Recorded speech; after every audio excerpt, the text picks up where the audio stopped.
Babalikin na ng Pilipinas ang 5 OFW na namamalimos na lamang ngayon sa Qatar matapos mawala ng trabaho. Marami naman ang gustong tumulong sa kanila. Nagpapatrol Apple Salandon. Kawawa kayo. Nag-aabot sa amin ng pera.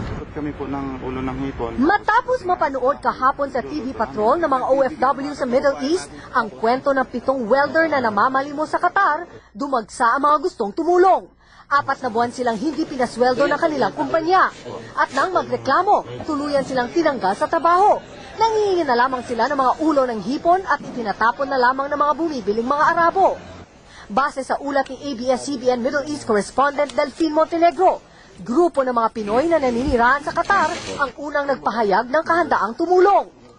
Napuno ang kanilang website na www.qatarliving.com ng mga mensahe para sa mga kababayan nating namamalimos sa Qatar. Nagpaplano pa sila na mag-fundraising.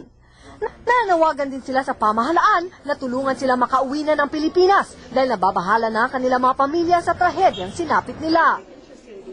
Ayon kay OWA Administrator Carmelita Dizon, nakausap na niya ang kanilang welfare officer sa Qatar na si Hector Cruz para sa agarang pagpapauwi ng mga OFW.